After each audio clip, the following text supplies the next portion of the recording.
Okay, everybody. Thank you and welcome. I'm glad everybody was able to come back out and hear some more lecture and conversation on life issues. What I'm going to do tonight is, instead of, I'm not going to try to like prove a position or say this is what I'm thinking and this is what you should think. Nothing like that.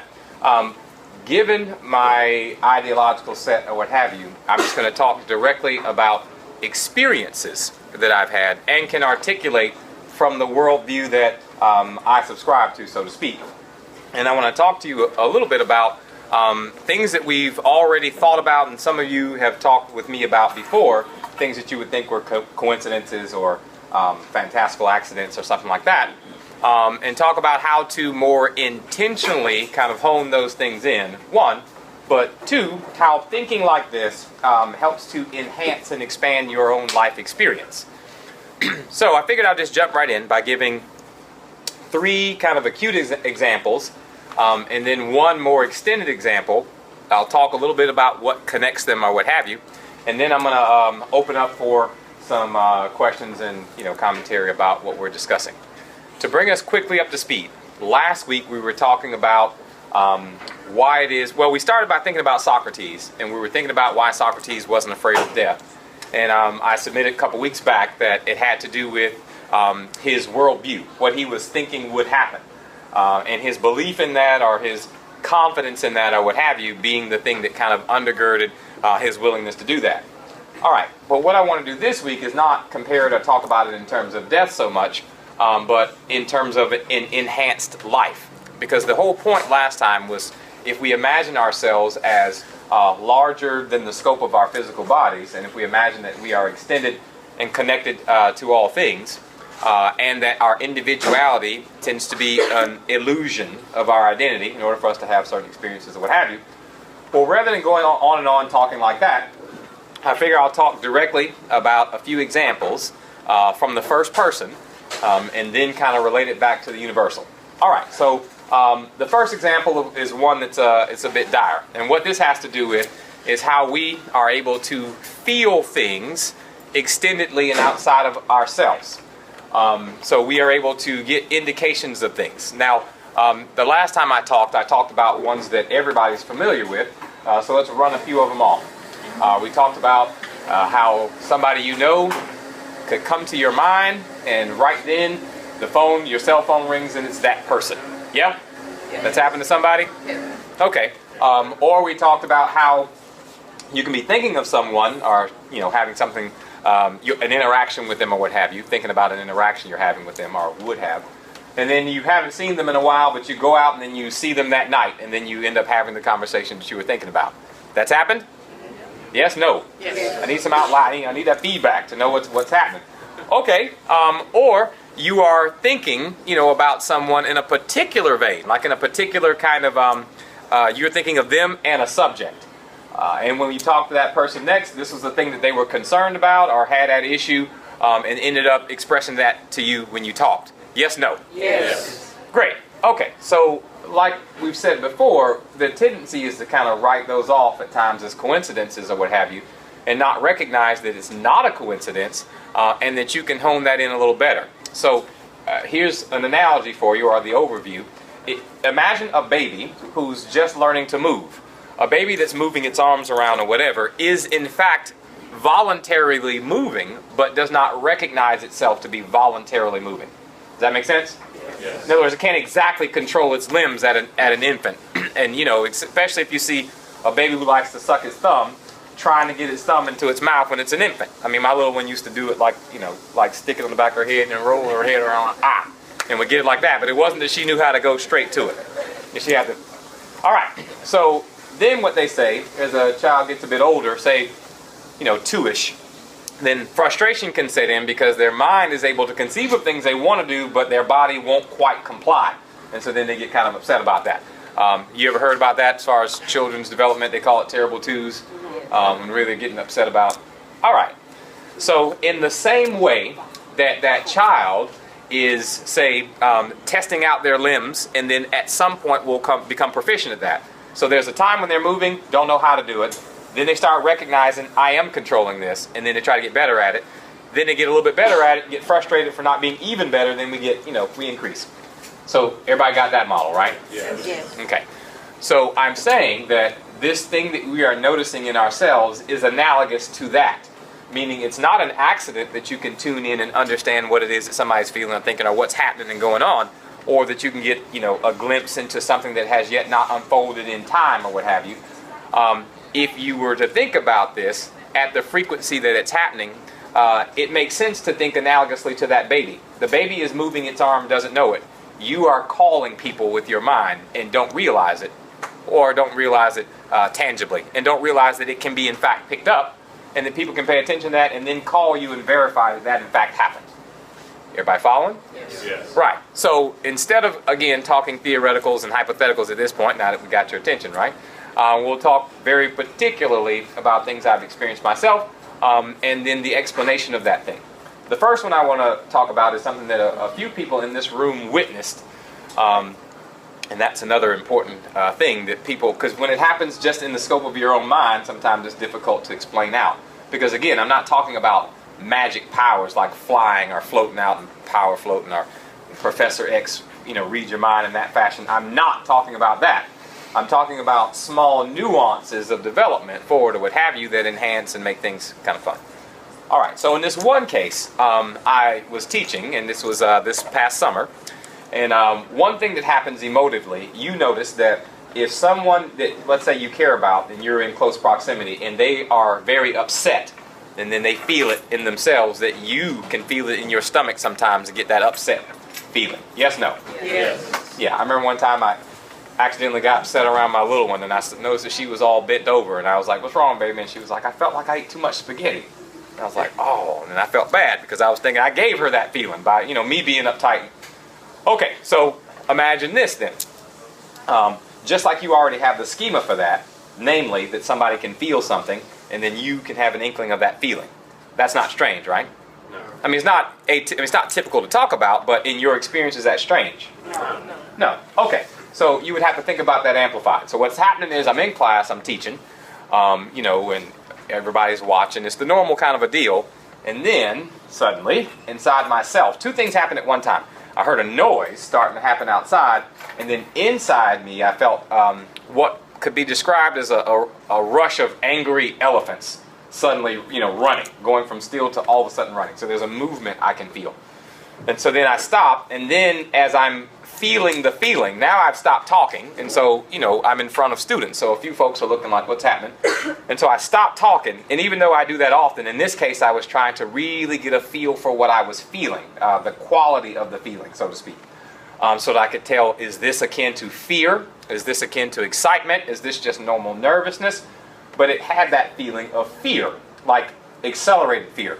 And when that happens, that's usually a bad thing. So even though at that point I didn't know the particulars of what was happening, I knew that something acceleratedly bad was happening, and it was happening in close proximity, enough to motivate me to go lock the door.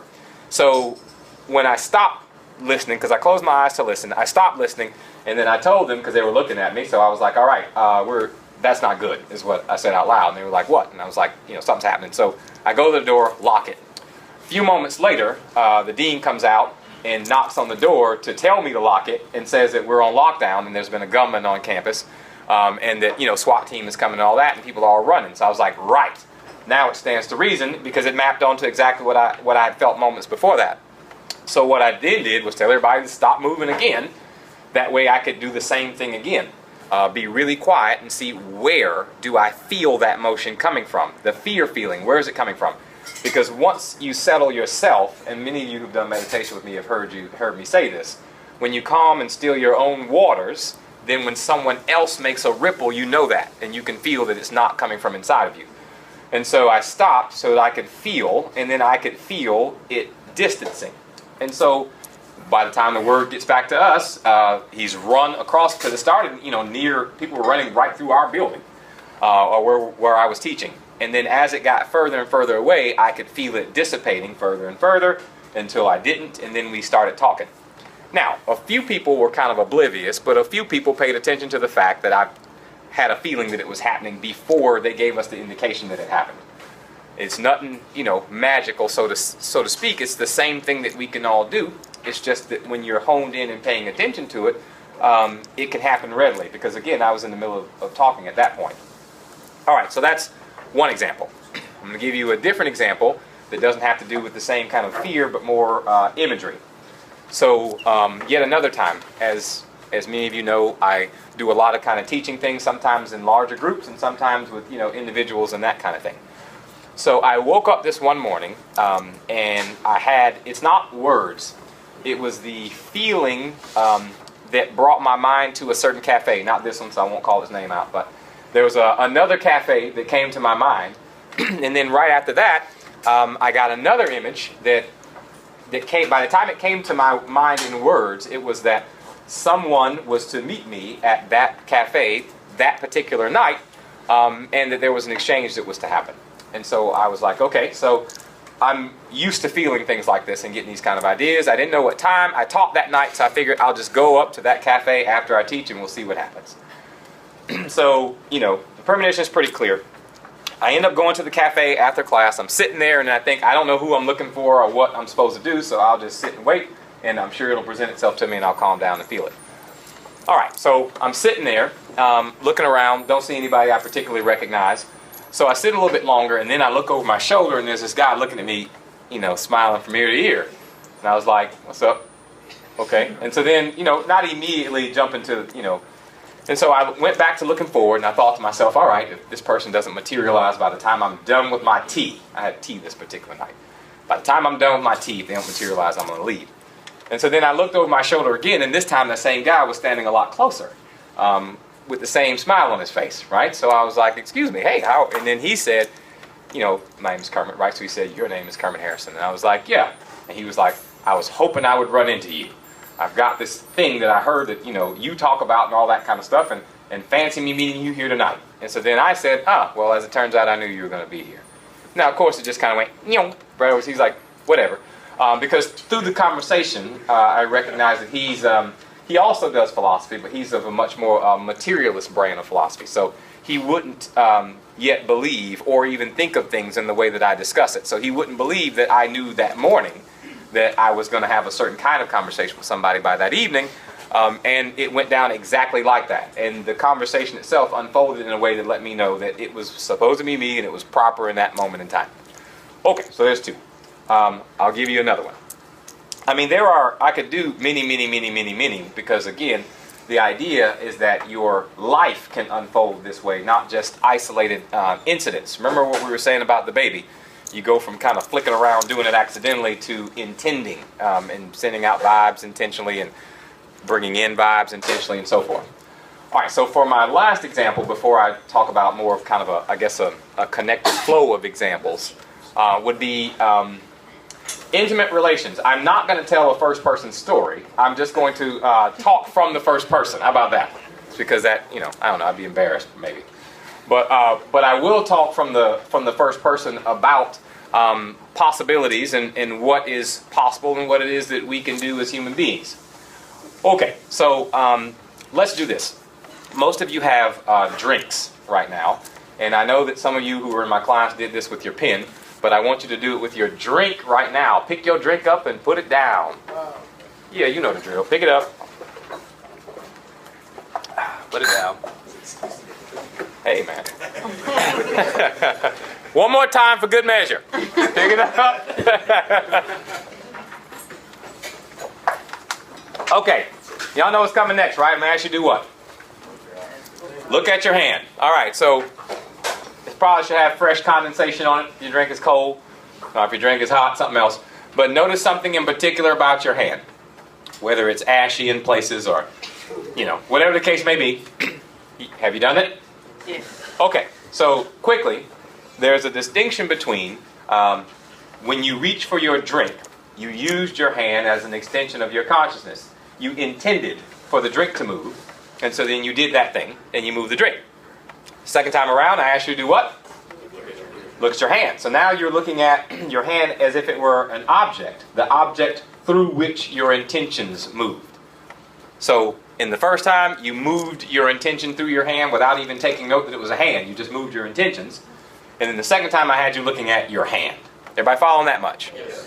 Okay, so here's the deal, or the transitionary deal. Would it be easy to pick the cup up or pick things up at all by staring at your hand through the process?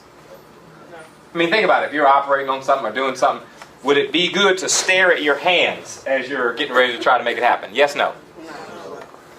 Okay, so you would just simply extend your consciousness through it. You wouldn't be, trying to behold it as a thing during the time that you're extending it. That all make sense? Yes. Okay.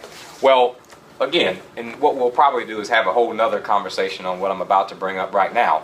But in most people's physical practices of intimacy, they are doing that thing, staring at your hand as you're trying to pick things up, and so you're not efficiently doing it. In other words, you focus in on your bodies and the bodily interaction in a certain kind of way, and then you think in terms of the physical expression and say perfection of some kind of a physical technique of some sort. Everybody following? Yes. Okay. So here's without, again, being as sensitive as possible, a progression of things to take your minds through really quickly. So you've already understood by this age that the majority of the goodness that comes from a physical, intimate interaction happens in your mind. Yeah, this is a mental thing. Yeah, no, maybe. Yes. Right, okay. And, your mind can make it so that you have a bad time, or your mind can make it so that you have a good time, and it can be irrelevant to the actual particulars of the physical thing. Right. In other words, if we imagined an orgasm to be a place, if we imagine that, there are a lot of ways to get there. You can imagine that. Everybody following? Yes. Okay. Now, yeah, we'll have to talk about it. All right, so this is how it came to my mind. I became aware of a young woman who, I knew her for some time, and so I was aware of this particular evolution, let's say, in her expression.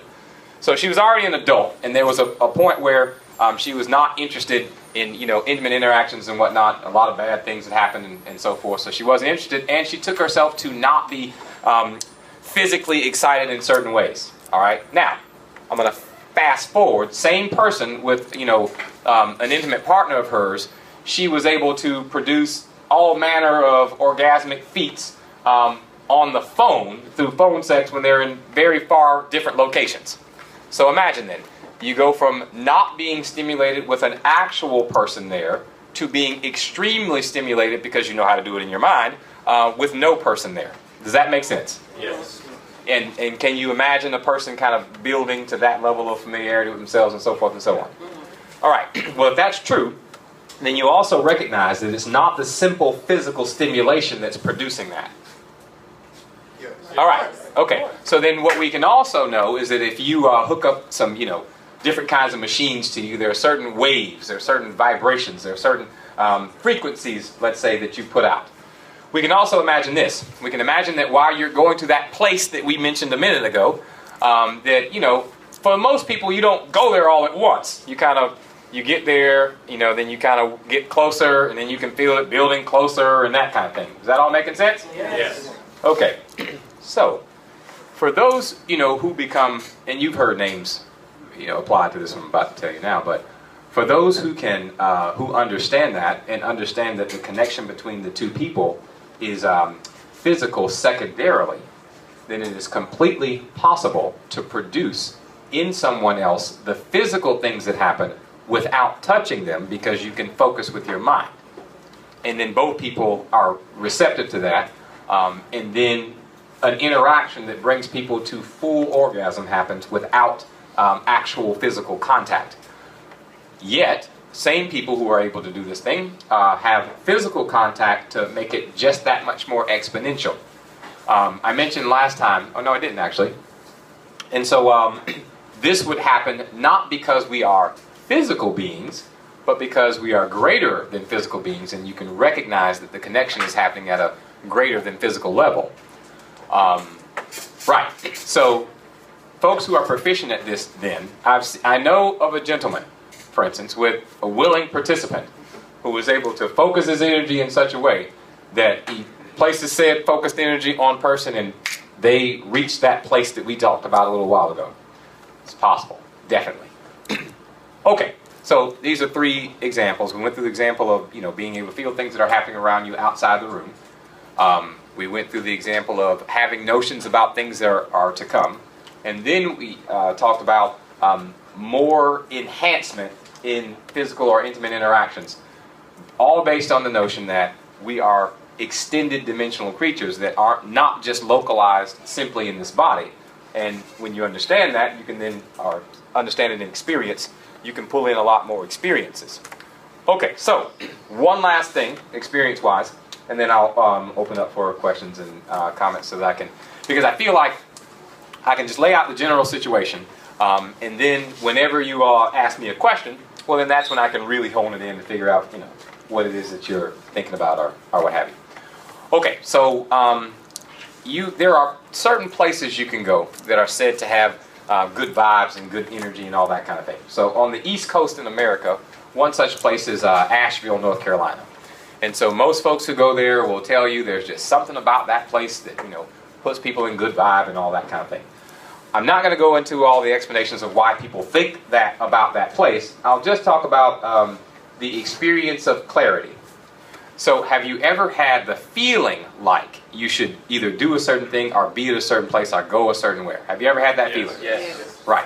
But usually when you have feelings like that, they can be vague and isolated, meaning you're not knowing exactly, when or what, potentially. And it seems like it happens maybe once today, then it'll go a few days or a week or something like that. Then maybe something else will happen and that kind of thing. Well, I was meditating pretty serious in this Asheville trip. And whenever I got there, I noticed that those events that we talked about were all happening like back to back to back to back to back to back to back.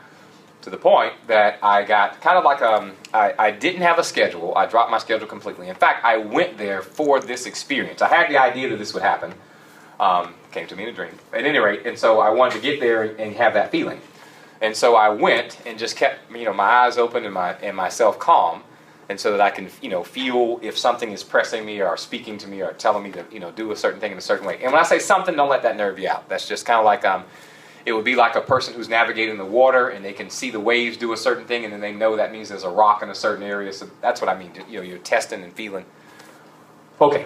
And so as I go along reading the signs of the universe, if you would, I ended up having a very good, nice, connected time. It would seem as if everything was planned out, meaning I would show up at a spot, somebody would sit down and say, "Hey man, how you doing? Where you from?" And then we'd talk and they go, "Oh yeah, I used to have one just like that." Then we end up having a conversation about, whatever. And then he'll say something, he'll strike me in a certain way, and I'll go, "Oh yeah, that must mean I need to go to this other spot next." And then I'll test it, get a feel for it or what have you, and then that would be right. So then I'd go do that thing, and then I'd see somebody else, and somebody else would be like, "Hey man." And so it was a constant experience I had throughout the entire weekend. One, because I put myself in position to listen, separated from all the daily things I had going on. So thing number one. And thing number two, word has it there's something about that place. Anyway, so part of what I'm advocating, and the reason I want to have this conversation, one is because I often talk about things and experiences that people can have, and I often don't talk directly about my own experiences. So I figured I would do that tonight. Thing number one, first person perspective. That way, if you have a question about it, I can answer it directly. And then thing number two, I'm saying that as we continue to kind of decrease our strifeful fearness that we got going on in our society, and as we get much more into our connectivity, y'all already know I'm an advocate of meditation. As you get more into that connection, and the more we recognize ourselves as reflected in others and connected with others, the more we recognize that our experiences happen through others and with others and all that. And then it kind of gives us a better mind of how to follow that path of connection and how to enhance and get a great deal more enjoyment out of what would just be everyday normal stuff. Okay, so I'm going to pause on my monologue for the time being and see if there are any questions, comments, or anything anybody wants to say out, and then we'll keep that going for another 15 to 20. I got one in the back, and you, sir, here. So you mentioned it more in, I guess 2 weeks ago. Uh-huh. You mentioned it briefly here. You're talking about, you talked about various frequencies or vibrations, whether it's between people or from one person, or maybe in the universe as a whole. Can you just talk a little bit more about what you actually mean by that? Sure. Okay, so whatever is, whatever we want to say being is, whatever it is, we say that we come to understand it by motion, when it's moving. That's how we experience, space and time and all that kind of stuff, motion. And so there would be different speeds that things move at. So this is kind of what I'm referring to as frequency. So one way to think about it is there are almost an infinite amount of songs, but a finite amount of notes, right? And so there are just many different organizations of the same notes to make an infinite amount of songs. So what I'm saying is whatever is presents itself at an infinite amount of different frequencies that has it at, I guess, different modes, so to speak, of physicality. And so that's what I'm meaning kind of by frequency, that the speed of something's motion in some way. So are you trying to put like a material aspect on it? Like are you talking about like, atoms vibrating or like string theory or something a little more, I don't know, immaterial? I'm trying not to distinguish between the two and say that it's in fact the frequency that makes that difference. You hear what I'm saying? In other words, whatever we would call immaterial is the same stuff, being stuff, as what we would call material at a different frequency. Keep turning it and let me know what you're thinking. All right, yes, sir. When you discuss like how you have almost foresight or so, I guess, so to speak, of things to come, do you feel as though it's just something, like you said earlier, the keyword I picked up on, you said it was fun, just like, things that make life more fun. Do you feel like it's just like enriches you because you are conscious of your ability to do that and your ability to manipulate that variable? Or do you feel as though you have some sort of like a purpose or plan in some sort of bigger scheme? Both things. So I feel like a toddler, that toddler we were talking about a little while ago. And so part of me bringing it up is like, and that's why I called it fun, because, a toddler is thinking they can control their hands better, they have more fun. And then when that toddler grows up, they come more into their purposes. And so I think both things are true. I definitely feel my purpose for sure. At the same time, I feel this other thing is developing as well. And that it supports what I'm supposed to be doing. I definitely feel like that. There was another question you asked, though. You asked the one thing. What was the second thing you said? Basically just for the kind of, trying to find a way to reword it, because I have the idea on it, it's just hard to put it into words to explain it to you. Okay. Can I just explain it to you later when I think about it? Sure. And let me tell you what I think is happening too. Okay, so again, the purpose. What I'm saying, or what I'm claiming, is that it is in the same way that physical motion is a property generally of all human beings. I'm saying that this kind of sensory perception is also a quality of all human beings.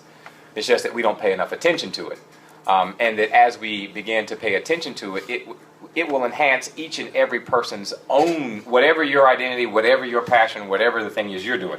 So I know how it enhances what I'm doing, but the way when other people are doing their thing, it will enhance what they're doing. Right. Yeah. Does that make sense? Yeah. Okay. Totally makes sense. Okay. 1, 2, I think that was 3. So this is something that you have to train yourself to do, because it's happened to me recently, as a matter of fact, but it was very easy for that particular thing.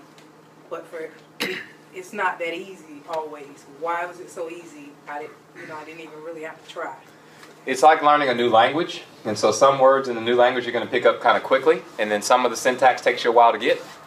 And the thing that keeps us doing it the most is our fear. But remember, if love is the great connector, fear is the great divider, even you from yourself. And so if there are fears that you are continually harboring, which we all can be given to at some point, then what would be the vision situation is getting routed through your fear and then mangled so that it doesn't actually make the sense that it was spoken. Let's see. All right, here's an example. Let's not think in terms of linear time forward in the future. Let's not think of that, because that makes it seem weird. So let's just think in terms of perspective and all things being available at one time, and then it just depends on where you're seeing it from. So imagine New York City, you have one person standing on the street corner, another person standing in the skyscraper right behind them, okay? And they're on their cell phones having a conversation. So the person at the bottom on the corner, let's suppose a guy in the building saying, "Hey man, check out that red car." And then the guy on the corner saying, "I don't see a red car." Well, why is it that one can see it and the other one doesn't? Perspective. The perspective, right. So in this case, higher up, broader perspective. Not seeing forward in time necessarily, just seeing the entirety of the scene from a larger perspective as it is unfolding. Does that make sense? Yeah. Okay, so then the person can say, hey, watch out for that red car, this guy's speeding. And then, the person standing on the corner is like, what? And then they step off the curb, and then all of a sudden a red car comes and dashes the curb. Well, one person might say, oh, you know the future. But the person would say, no, it's not that I see the future. I'm just at a perspective where it was obvious that was happening. Does that make sense? Yeah. Yeah, okay, so it's kind of like that. It's that it's like you back up and you kind of see that the whole scene is there already at one time. Our consciousness allows us to see parts of it and then we see that unfolding as time, unfolding. But you can get larger glimpses of it at once. Right. Yeah. Okay, cool. Next question. Yes, sir. You described it from a sensory standpoint, so would you also say that it could be a kind of, in some circumstances, maybe an overload, something's too salty or something's too loud, you're going to revert back? Would you call that more of a fearful reaction of it, or just a Okay. coming to kind of? Let me, okay. Here's what I mean by fearful. Let's think. All right, so here's one. So, he's not here tonight, but there are a lot of folks who, this isn't new. Obviously, people have been doing, for as long as there have been people. So I had a gentleman who was really having, a lot of difficulty with the visions he's seeing because of his fear of death. That's kind of why I even started that thing a couple weeks back. Because he was worried about death, anytime he saw something, he automatically assumed that it was, it was a premonition about his own death. So he couldn't listen. He couldn't listen, or he couldn't discern, because he would automatically jump past, anything that was actually being shown to him and go to the thing that he was afraid of the most. Another way to see this, I guess a more crass way to talk about it, if you got two people in a relationship and one person's a cheater, then what happens is you got a cheater. Every time the other person gets sad and screams from the other end of the house, the cheater gets word that they've been found out, right? Because that's what's on their mind, right? So they can't even listen to the fact that, this person's mom just died or something like that, right? She goes to scream in front of the side of the house, ah! And he thinks, oh crap, I'm calling something. Well, that's because, that's what he's afraid of, so he's routing it straight through that. Now, if he were not dirty, right, and she's screaming at the other end of the house, well, he's automatically going to run down there to see what's going on with her, because he's not going to think that. Everybody follow what I'm saying? So so that's part of why, the lifestyle kind of matters, as far as what you're entertaining and what kind of food your mind has to feed you in those situations, to be sure. But yeah, so that's what I mean. The fear can make you jump past, because this isn't, especially in my toddler stage here, it's not the same kind of precision that I would currently get from my 5 senses, say. Right. Okay, cool, thank you.